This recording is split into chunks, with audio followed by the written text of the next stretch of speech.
Donald, Here. Miss Rainey, Here. Miss Schulist, Here. Miss Senyard, Present. and Mr. Butler. Present. We have a quorum. Thank you. If you'll join me for the opening prayer and pledge. Lord, we're meeting today to cook matters of business. Guide our hearts and our minds in the spirit of fairness, right thought, and speech. Impart your supreme wisdom upon our activities so that our affairs may reach a successful conclusion. Thank you for being our source of guidance today. Amen. I pledge allegiance to the flag of the United States of America and to the republic for which it stands, one nation, under God, indivisible, with liberty and justice for all. Thank you. We'll go to approval of the agenda. Motion to approve. Second. Rainey, McDonald. Any discussion? Ms. Johnson? Miss Rainey, Aye. Mr. McDonald, Aye. Miss Schulist, Aye. Miss Senyard, Aye. Mr. Jenkins, Aye. Mr. Callie, Aye. Mr. Anderson, Aye. and Mr. Butler. Aye. We'll go to the citizens' comments, please. We have one tonight, Mr. Alfred Heyman. Thank you. Welcome, Mr. Heyman. If you could state your address for me. My name's Alfred Heyman. I live at 7301 Kempton Court. I'm also the treasurer of the Concerned Residents of Castleberry. I would like it known that our attorney, Jason Holman, has been trying to get us a meeting with the Zoning Board of Appeals. He has tried to contact the two individuals that Ms. Jones directed him to. I'm not exactly sure how long this has been going on, but for quite some time, and the city has not responded to us. I have a petition that I created last winter when all of the smoke and everything was going on in Aiden Woods Phase 2. I've got approximately 60 signatures, just under 60 signatures from my neighbors in Aiden Woods Phase 1, and some of them in the Castleberry section that are near us. We request that any homes built in Phase 2 be of similar construction. I know that the Fairview 2040 plan specifies that that is the desired goal. I know that's not law. We request similar homes of brick construction with side or rear-facing garages. You've probably, you guys may have seen me and remember me when the mulch fires were going on in Phase 2. If you were around downtown Fairview earlier today, as I was, 3 o'clock, First Bank, there's a heavy scent of smoke in the air. That is Aiden Woods Phase 3 burning right now. I called 911 about all of the smoke days ago and was told, you don't have to have a burn permit to burn this time of year. The developer did get a burn permit. I am uncertain as to whether or not they have someone out there monitoring the fire 24/7, as Fairview ordinance says that they have to. Interestingly, today, a neighbor of mine stopped and asked an officer about what was going on over there, and apparently they burned up a $250,000 excavator. So you've got a builder, a rogue builder, who is letting the fire get so large that it's affecting my neighbors who have COPD. They can't even go out and walk their dogs and get back into their homes safely. And he's doing it in such a manner, if that's a true story about the excavator, can you believe that? $250,000 excavator. I was reading through the zoning ordinance. I know my time's probably just about up. Madam Mayor, zoning ordinance 17-101.1, appointment of the city planner. There is hereby created the office of the city planner. The city planner shall be executive head of the office and shall be appointed by the mayor in accordance with all applicable administrative procedures. I looked on the website and I don't see that we've got a head of that department. If that is still in force, I would request that you appoint that executive position. And please have this fire put out, yank this guy's permit. Thank you. Thank you, sir.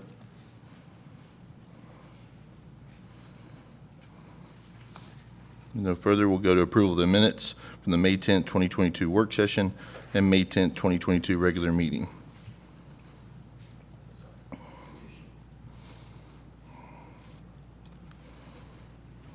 Motion to approve? Rainey Anderson. Any additional discussion on the minutes?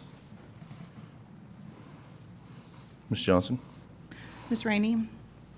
Aye. Mr. Anderson? Aye. Mr. Callie? Aye. Mr. Jenkins? Abstain. Mr. McDonald? Aye. Ms. Schulist? Aye. Ms. Senyard? Aye. And Mr. Butler. Aye. Thank you. I'm going to yield the floor to the Vice Chairman, Ms. Senior, for the remainder of the meeting and recuse myself from new business item 1 with a personal interest. New business item 1, PC Resolution PC-41-22, Master Development Plan, Cedar Crest Subdivision Project 137 proposed units on 27.57 acres, map 042, parcel 125, property owner Preston Mangrum. Have a staff report for Planning Commission 42-22. Mr. Tim Turner, T-Squared Engineering, has submitted to the City of Fairview a request for master development plan approval of the Cedar Crest subdivision and will develop a project of townhome development. The property contains 27.57 acres and is zoned CG Commercial General. The letter of intent for the project is master development plan approval of 151 townhome units on the property zoned CG. The site is 27.57 acres and designed per RM8 standards. Staff has gone through the setbacks, and those are meeting the RM8 standards for that. Gehan Homes is proposing ingress-egress to the property by means of one access point from Fairview Boulevard and one future connection to adjoining properties. Roadways, as shown in the master development plan, shall meet the City of Fairview standard for said road profiles. All internal dedicated roads will have a 5-foot minimum sidewalk on each side of the road with landscaping to follow the City of Fairview standards. T-Square Engineering was required to submit a traffic study for the Cedar Crest Subdivision Townhome Project that was submitted April 19th, 2022, and that was included in the staff report.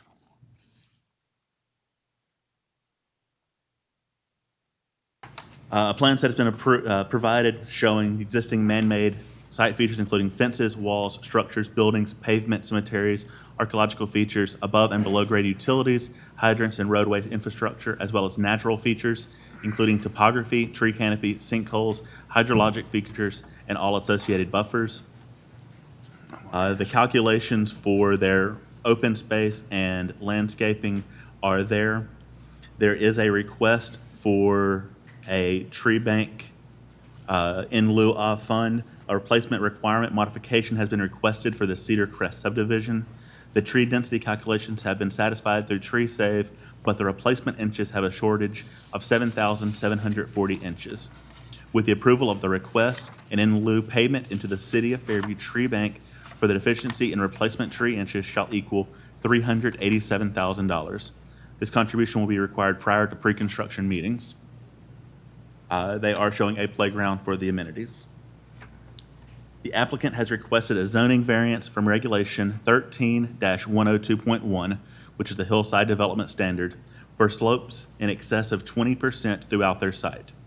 As presented, roughly 25,000 square feet of disturbed area is shown to have slopes greater than 20%.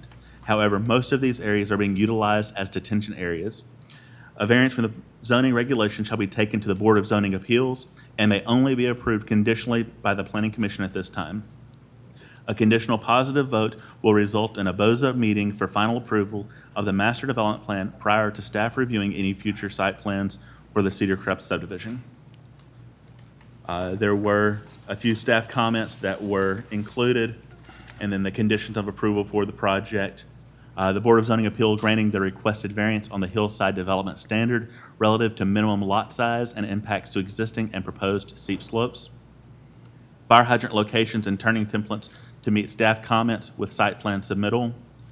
All remaining staff comments to be addressed and approved by staff prior to pre-construction meeting.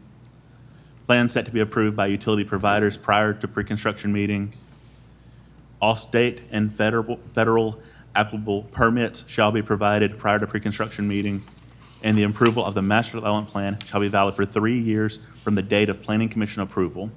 Any modification to the approved plan shall be submitted to the city for review and may result in planning commission reconsideration.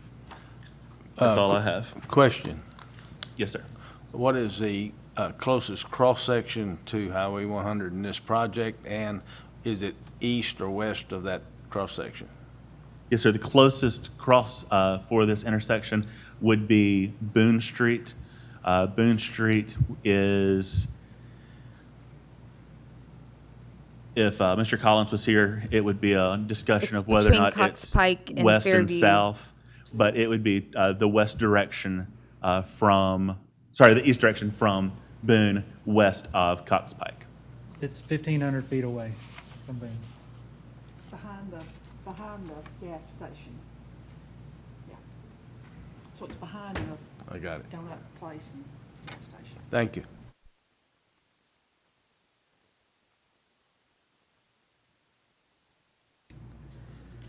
That sounds like an awful lot of tree. So it's a pretty good amount of trees. It's a very heavily treed site. And for the development on there, they are removing quite a few trees for that grading. Are they leaving a lot of trees? There's quite a bit. I don't have the calculations directly in front of me. I think Kevin's pulling. I was not very clear on the tree density worksheet that they filled out compared to like the other one we had looked at that was very graphical, where I could see what trees they were taking and not leaving and what we were replacing and such. Are they leaving the tree line between their property and the long driveway off Chester? I think we're talking about a different piece of property. Are This we? does not back up to Chester. Boone Street is Sorry. closest to here. So we're here. Yeah. It's across from what Tom Center will be. Okay. So tell me again, how many inches of tree? They're 7,000 and,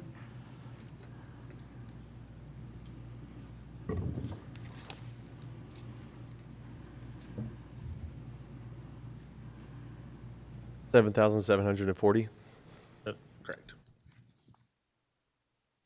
The replacement calculations, it's $50 a caliper inch whenever they go into the fund. and that's caliper inch at breast height. That is correct.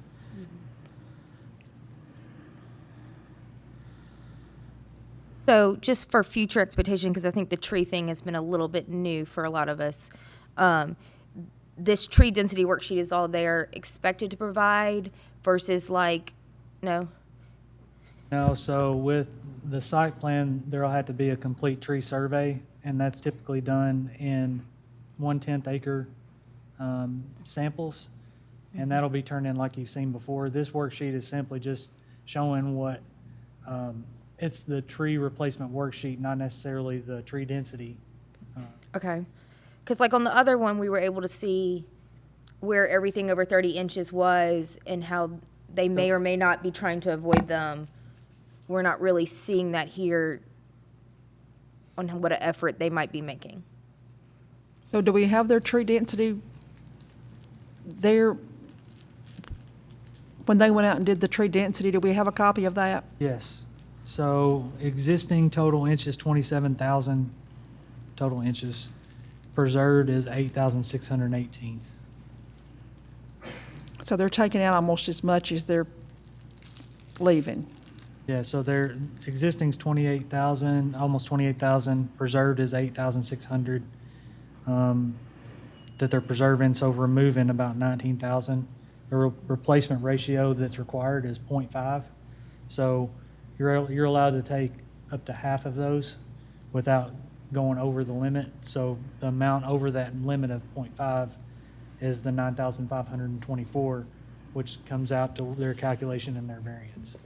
So does the staff make sure or recommend or suggest or strongly advise that they try to save as many trees as they possibly can? It's suggested. The stormwater resolution, ordinance that came out recently does have protection for trees on slopes. To have a full-on protection is difficult to word, and we're in the process of looking at how to do that anywhere else. But since this plan was submitted, we do have the stormwater, and that helps a lot with the trees on anything 20% or greater. I believe there's no tree removal on. I will add to that, that most, all of the trees that they are saving are on the steep slopes in those areas. So the areas that do have the steep 20% slopes, they're staying out of that almost completely. So that was my major concern as far as saving that, because if you take all the trees out on the steep slopes and there's not a stream on site, it wasn't determined, it was a wet weather conveyance. So even so, with taking those out, it could create an issue, but they've preserved, they've gone a long way to preserve what they can in the steep slope areas at least. But at what point do we get an understanding of where, like on the other one on the agenda tonight, we know where those trees are and what caliber and what quality trees? So we're granting potentially this variance without knowing, are they going to try to avoid, we just know a quantity of total on the lot? Is that what we're going to expect? Pulling up right now. I know that the larger study is done at site plan, but I'm pulling up anything that I do have. Could we start seeing those more? Thank you.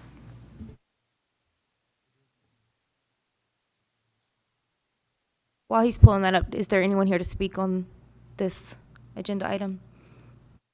Micah, of the trees that they are keeping, or I guess not even necessarily specifically this site, but when we require X amount of inches to be preserved, what size does a tree have to be? What's the smallest a tree could be before it would qualify to fall into that? Like, they can't obviously just keep a bunch of little trees, right? So that might help us understand, based on knowing how many inches are being kept, the minimum size.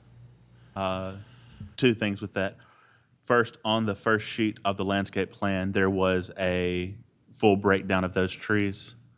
It's one of the charts on the bottom that shows that as far as size of trees, 10-inch breast height is what is looked at, anything 10-inch or greater. I'm Lewis Sloyan with T-Square, and I can help answer. Will it stay up? All right. Lewis Sloyan with T-Square, and I Thank can you. help answer any questions.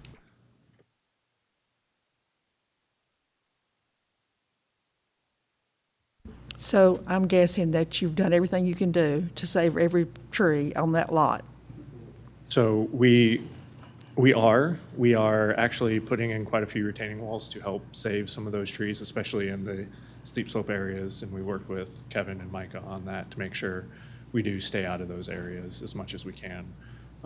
There's a large portion of the site that is not having any homes or townhomes, and that's all tree save area also. So there's a large, this whole site is wooded, so we're trying to save those trees, rather than squeeze in, 25 extra units. It's more of a amenity to have the wooded area near you to be a better site. And so you're putting $300,000, a little over $300,000 into the tree bank? calculation was 387,000. And that may change at site plan. If there's any change in that, it would be based on the actual tree removal at that point. With the grading that will be needed at site plan, there may be more or less saved. But this is preliminarily how it'll look. And you said that tree was in the master development plan, Micah? In the landscape plan? I don't think I have that.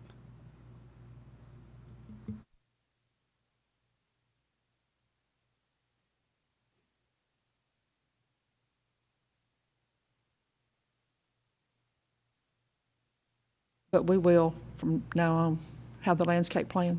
I believe it was one of the links that may not have worked, but in the future, you'll have full developments, to the full package to look at. Can you show us?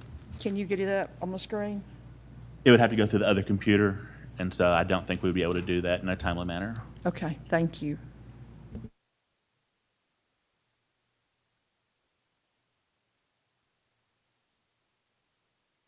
What was your name, sir?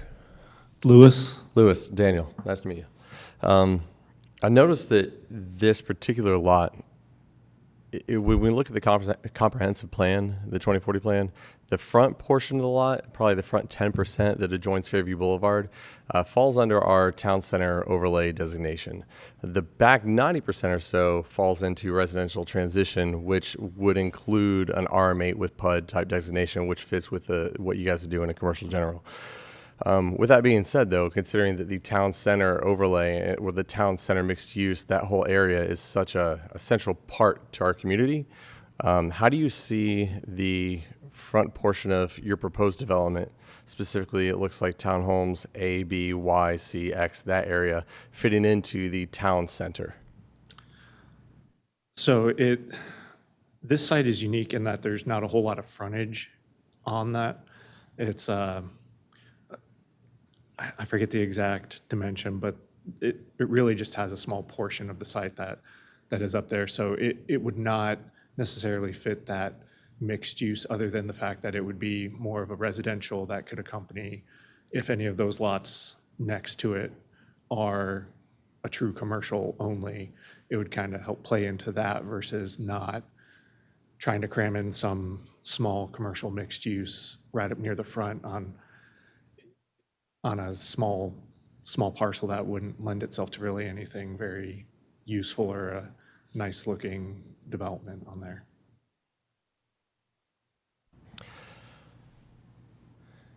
Yeah. I think my biggest concern is that with anything that's a part of the town center where you have a multifamily residential area, it should typically be something that's like over retail space, something like that, as opposed to traditional townhomes right there up front and center on Fairview Boulevard with the town center. I will say it's not a zoning request. No, it's not. But if we can somehow get a master development plan that still aligns with our comprehensive plan, it would behoove us to try to do that.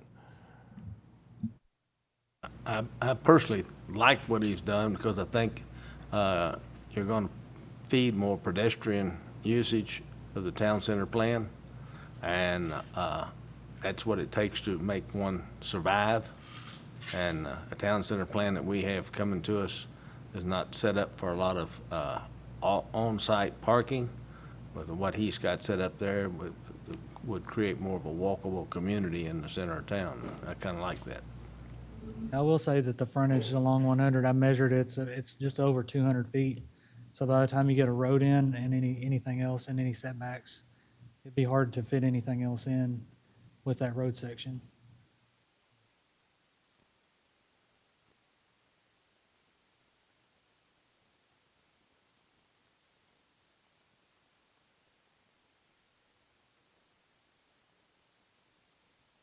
Additional questions or discussion? I make a motion, we approve. Second. Ms. Johnson?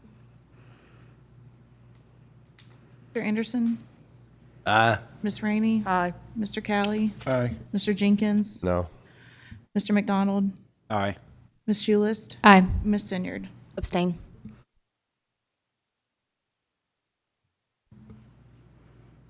Thank you.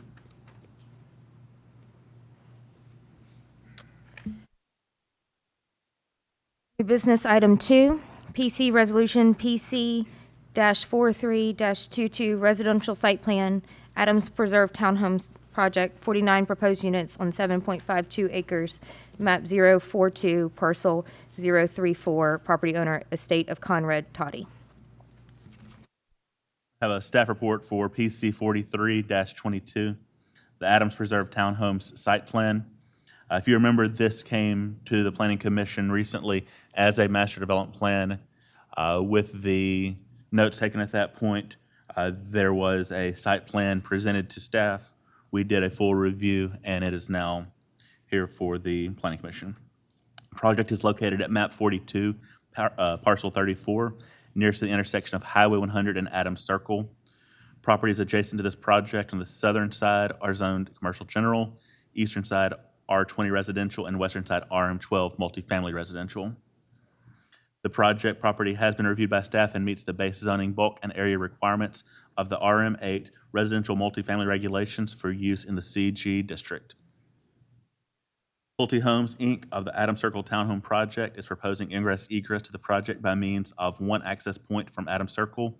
Additional right-of-way will be dedicated, as shown on the master development plan, as Hazelwood Lane.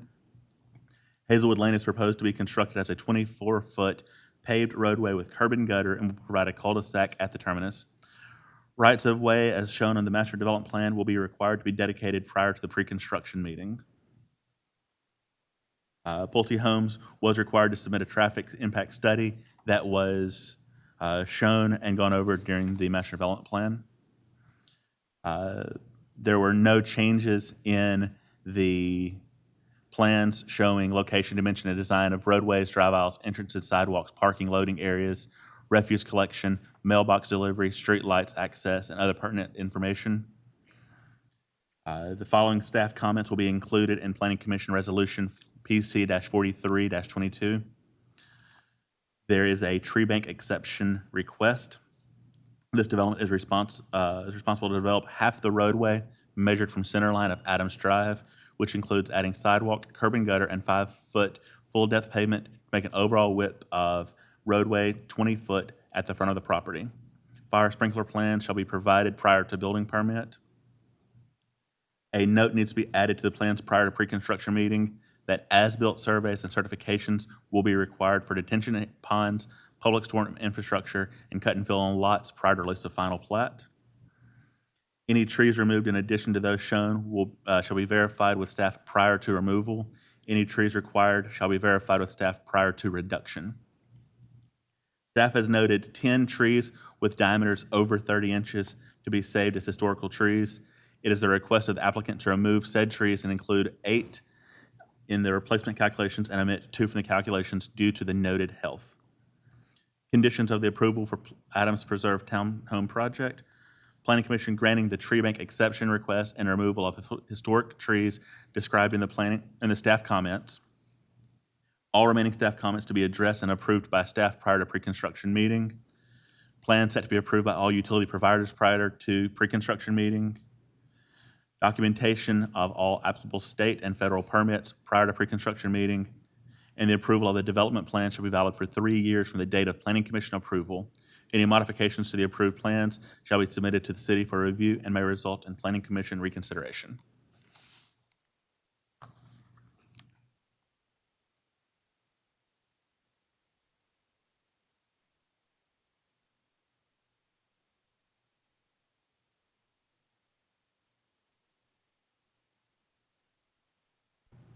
Any discussion or motion?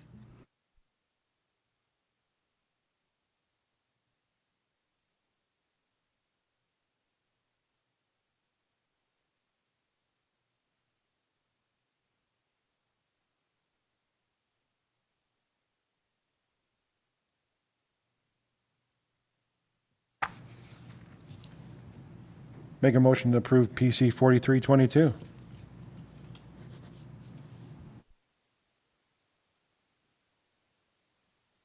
have a motion and a second. Any discussion?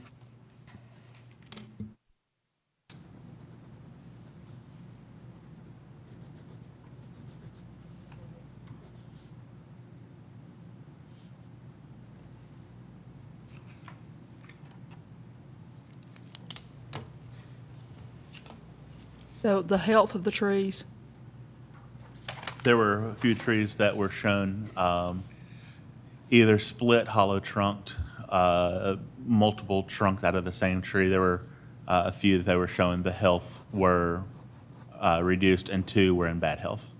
and so those are the historic trees you're removing? Those are correct.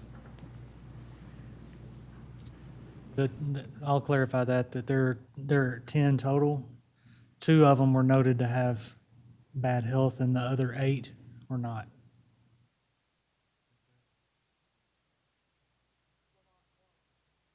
They were noted to be healthy. Okay, thank you. So, would like a little bit more thought from I felt like some of them are sitting right in the middle. I mean, there's just no way you could put a development in without removing them. But some of them seem like great trees that retain our rural feel that could have been worked around better. In addition, we're not just even planting new things, we're saying there's not enough room to plant on the site, so we're paying into the bank. I don't think that was the purpose of establishing the bank, I don't think that particularly on a was, site with a lot of grading. Sorry. I don't think that was the purpose of working for months and months and months on the tree ordinance either. So they're taking the trees out. They have no room to replant anything.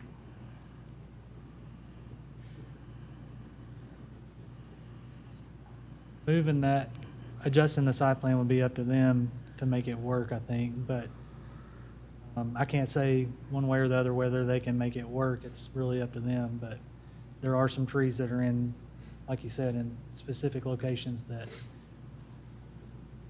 it would be worth looking at, I think. See if those can be adjusted. There's street trees, correct? And wasn't there a buffer around like the northeast portion? And the buffer's still there, so they're replanting some trees back.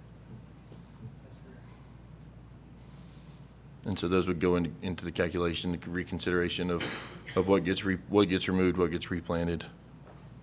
Is there any kind of encouragement that even those screenings, if they can replace with larger trees instead of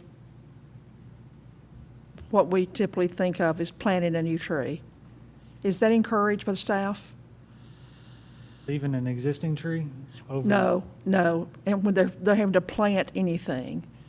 So, but isn't that also included in that tree calculation, that if you replace the bigger the tree is that you put in, the less you have to pay into the tree bank?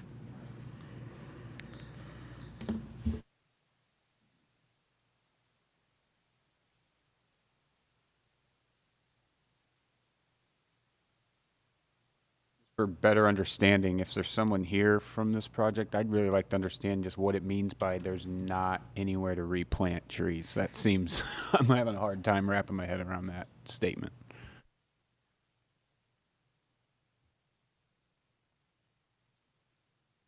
Good evening, Rob Molchen, SEC. Regards to this property, and as you can see, it is a pretty rectilinear property, not a lot of room to work with, a lot of slopes on the property in order to get the development to work into this. We also are encumbered by an existing 100-foot wide TVA easement plus a 40-foot wide Middle Tennessee electric easement on the property that precludes us from having, we're providing a lot more open space than what the minimum requirements are on this and that side, but a lot of that open space is actually occupied by those easements, which does not allow for us to plant trees. So that's the encumbrance, that we don't have the opportunity to make these replacement trees appear on the property, hence the request for the tree bank on that side. So it's more of an existing condition that we have no control over on the property because it's been a utility easement that is established, it's already there, and it more or less precludes us from using that space. So that's why we're asking for the tree bank exception on that side. Of the trees that you're removing on the site, how many of them currently sit on those easements? None. Yeah, TVA is very notorious for even when it comes to planting stuff. You're not allowed, technically, they have different levels of heights that you can have in regards to the distance from the center of the easement to the edge of the easement on that side, but they really pretty much want you to plant nothing. If they do plant something, it's usually a shrub. That's pretty much it. I have a question. Mm-hmm. You said that you were providing more green space because of the easement. No, we're providing, the easement adds to the green space, yes, but it's not that's not causing us to provide more. It's part of the calculation, but it's not actually, we're not adding more because of that. It's just that we are exceeding between the development portion and the portion of the easement. We're actually exceeding the minimum requirements on that. Yes, the easements do allow us to push that exceeding this further, but we're still meeting outside of the easements. We're still exceeding the minimum requirements on the developable property. Okay, so outside the easement you are, Correct. because in my mind, the easement, you couldn't do anything with that anyway, so it. Correct. Okay, just wanted to make sure.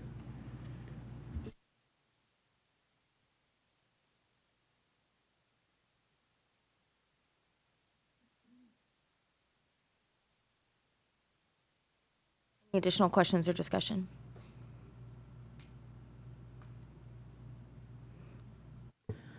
Mr. Kelly? I'm sorry. Oh, sorry. Go ahead, Ms. Johnson. That's what I was going to say. Mr. Kelly? Aye. Mr. Anderson? Aye. Ms. Rainey? Aye. Mr. Jenkins? No. Mr. McDonald? Aye. Ms. Schulist? Aye. Ms. Senyard? Nay. And Mr. Butler? Aye. Thank you.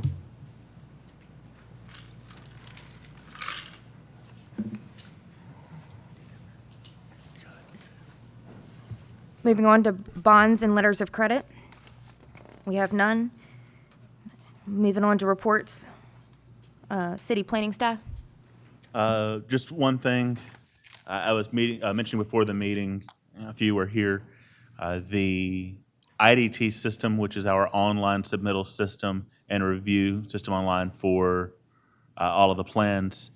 We're going to send out a link probably in the next couple of days, have each of you use your city email address, create an account, and that's the way we'll probably go forward with getting all of this information out.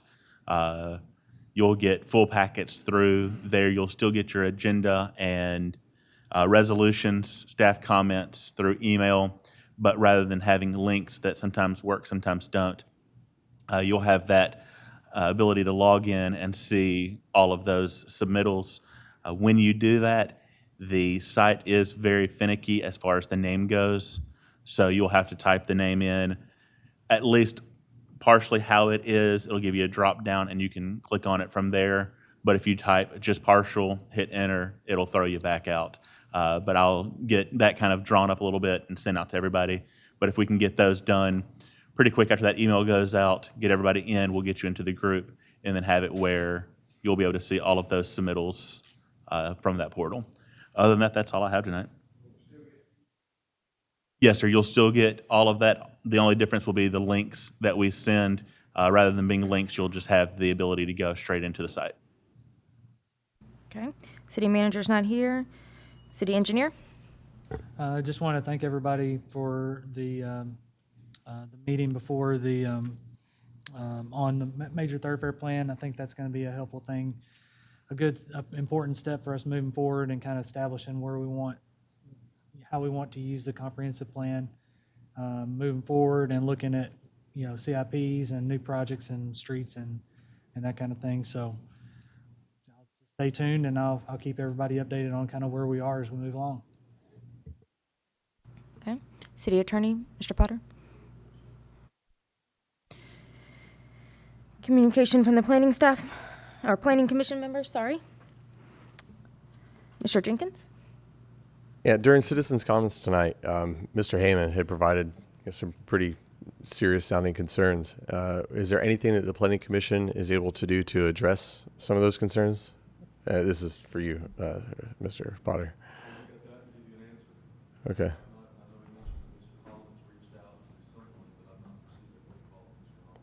Okay. Okay.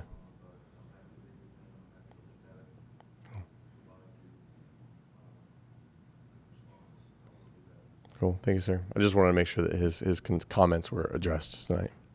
Thank you.